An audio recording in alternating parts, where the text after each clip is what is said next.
ناظرین، آج کی اس نشست میں 4 انتہائی اہم خبریں آپ کو بتانے جا رہا ہوں۔ اسرائیلی وزیر اعظم نیتن یاہو کی اہلیہ سارا نیتن یاہو مشکل میں پڑ گئی ہیں۔ شوہر کے خلاف بدعنوانی کے مقدمے میں مداخلت اور گواہ کو دھمکانے کے الزام پر ان کے خلاف تحقیقات شروع کر دی گئی ہیں۔ اسرائیلی حکومت کے 99% ہتھیار امریکہ اور جرمنی فراہم کرتے ہیں۔ اقوام متحدہ کے نمائندہ خصوصی برائے انسانی حقوق اور انسداد دہشت گردی کا بڑا انکشاف سامنے آیا۔ فلسطین کے نہتے مسلمانوں کی بجائے اب تو اسرائیل کے ہاتھوں سے عالمی اداروں کے سربراہ بھی محفوظ نہیں ہیں۔ تازہ ترین حملے سے WHO کے سربراہ اسرائیل حملے میں بال بال بچ گئے۔ اسرائیلی فوج نے غزہ کو ہتھیاروں کی تجربہ گاہ بنا دیا۔ صہیونی فوج وحشی پن کی علامت بن گئی ہے۔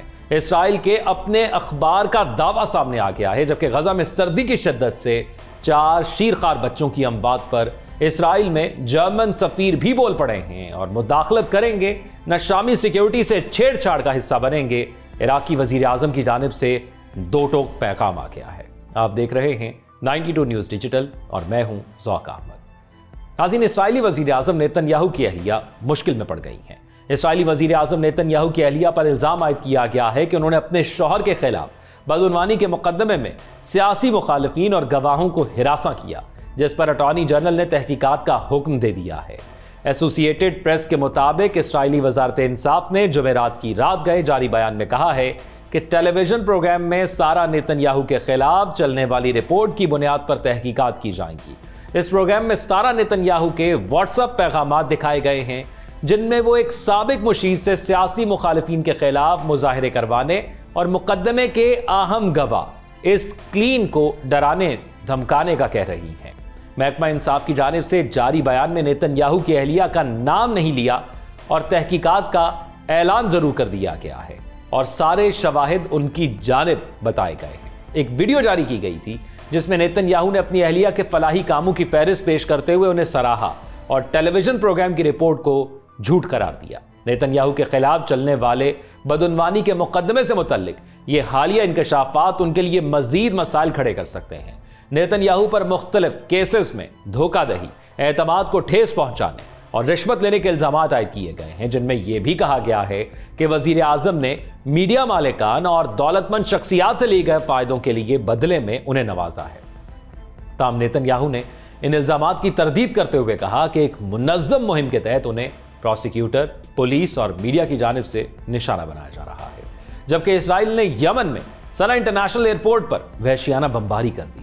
تاہم خوش قسمتی سے عالمی ادارہ صحت WHO کے سربراہ ایڈہانوم گیبریئس بال بال بچ گئے۔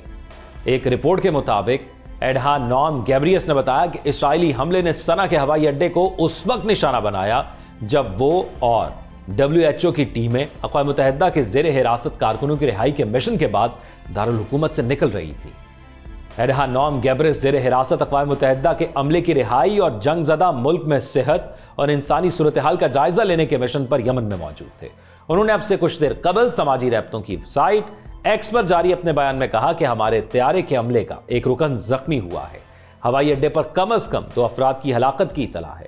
وہ بتاتے ہیں کہ اسرائیلی حملے میں air traffic control tower, departure lounge جہاں سے ہم کچھ ہی فاصلے پر تھے، اور رن وے کو نقصان پہنچا۔ ان کا مزید کہنا تھا کہ WHO کی ٹیمیں انتظار کر رہی ہیں کہ ہوائی اڈے فعال ہوں تاکہ روانہ ہو سکیں۔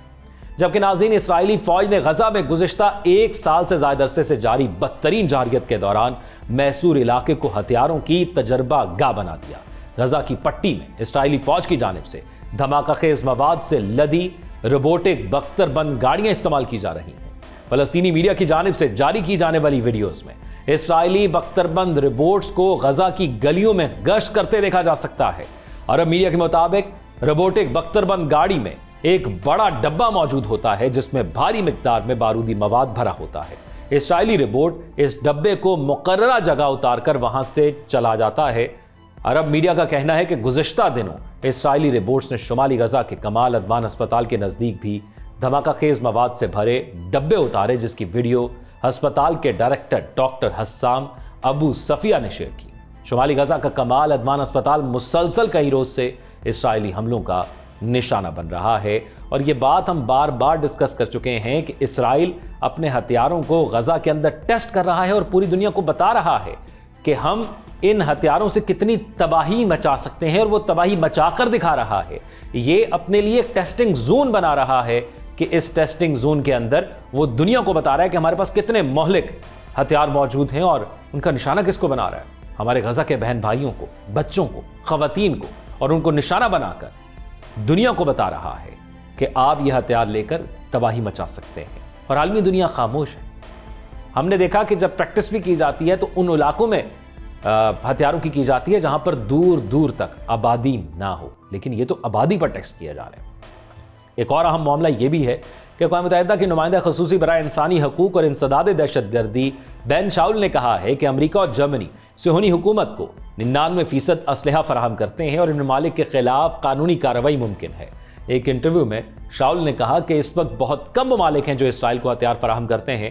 انہوں نے مزید کہا کہ اسرائیل کو 69% اسلحہ اور گولہ بارود امریکہ اور تقریباً 30% جرمنی فراہم کرتا ہے۔ بین الاقوامی قانون کے تحت ہر ملک کی ذمہ داری ہے کہ وہ اس بات کو یقینی بنائے کہ وہ دوسرے ممالک کو جو ہتھیار دیتا ہے وہ بین الاقوامی انسانی قوانین کی خلاف ورزی میں استعمال نہ ہو۔ اقوام متحدہ کے نمائندہ خصوصی نے کہا کہ امریکہ اور جرمنی صہیونی حکومت کی جنگی مشین کو جاری رکھنے میں اہم کردار ادا کر رہے ہیں۔ شاول نے کہا کہ امریکہ اور جرمنی جیسے ممالک نے اپنی بین الاقوامی ذمہ داریوں کی نہ صحیح تشریح کی اور نہ ہی ان ذمہ داریوں کو پورا کیا، اور ان کے خلاف ملکی اور غیر ملکی عدالتوں میں مقدمہ چلایا جا سکتا ہے۔ اقوام متحدہ کے خصوصی نمائندے نے یہ بیان کرتے ہوئے کہا کہ اسرائیل کے جنگی جرائم بہترین دستاویز ہیں۔ کہا امریکہ اور جرمنی کی طرف سے اسرائیل کو بھیجے گئے بہت سے ہتھیار ان کارروائیوں میں استعمال ہوئے ہیں۔ انہوں نے اس بات پر بھی زور دیا کہ یہ ممالک اسرائیل کی طرف سے انسانی حقوق کی خلاف ورزیوں کو روکنے میں بھی ناکام رہے ہیں، بلکہ اس کو ہوا بھی دینا شروع ہو گئے ہیں۔ اور یہ معاملہ ہم دیکھ رہے ہیں اس تمام تر صورتحال کے اندر، لیکن دوسری جانب جس بات کا ذکر ہم بار بار کر رہے ہیں اور باور کرانے کی کوشش کر رہے ہیں وہ موسم کی سختی ہے۔ شدید سردی میں دربدر فلسطینی خیموں میں رہنے پر مجبور ہیں اور ان کے پاس سردی سے بچنے کے لیے ضروری سامان دستیاب نہیں، جبکہ کھانے پینے کی اشیاء اور دواؤں کی بھی شدید قلت ہے۔ غیر ملکی میڈیا کے مطابق جنوبی غزہ کے پناہ گزین کیمپ میں 72 گھنٹوں میں 4 فلسطینی بچے سردی کے باعث جاں بحق ہوئے ہیں، کیونکہ درجہ حرارت گر رہا ہے اور اسرائیل کی جانب سے خوراک، پانی اور ضروری امداد کا سامان غزہ پہنچنے سے روک دیا گیا۔ خان یونس کے ناصر اسپتال میں بچوں کے وارڈ کے ڈائریکٹر احمد الفرا نے بدھ کے روز 3 ہفتے کی معصوم بچی کی موت کی تصدیق کرتے ہوئے بتایا کہ گزشتہ 48 گھنٹوں میں 2 بچے جن کی عمریں 3 دن اور 1 ماہ تھیں ہسپتال لائے گئے، جو سردی لگنے کے باعث اپنی جان دھو بیٹھے۔ شیر خوار بچوں کی سرد موسم کے باعث اموات پر اسرائیل میں جرمنی کے سفیر بول پڑے ہیں۔ اسرائیلی میڈیا کے مطابق ایک بیان میں جرمن سفیر نے سردی کے باعث معصوم بچوں کی اموات پر کہا کہ اگر یہ واقعہ ہمیں نہیں ہلا سکا تو ہم نہ تو بیت اللاحم میں ہونے والی حضرت عیسیٰ کی پیدائش کو سمجھتے ہیں اور نہ ہی ہنوکا یہودی تہوار کو سمجھتے ہیں۔ لیکن یہ دوغلا پن نہیں چلے گا۔ ایک جانب آپ ہتھیار دیتے ہیں اس ملک کو اور کہتے ہیں کہ بربریت جاری رکھو، اور دوسری جانب آپ مذمتیں کرتے ہیں۔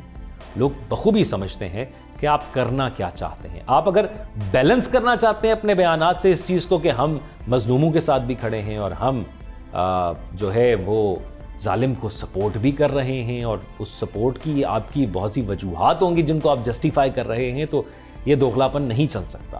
فلسطینی وزارت صحت کے مطابق اسرائیلی حملوں میں شہید فلسطینیوں کی تعداد ناظرین 45,399 ہو گئی ہے۔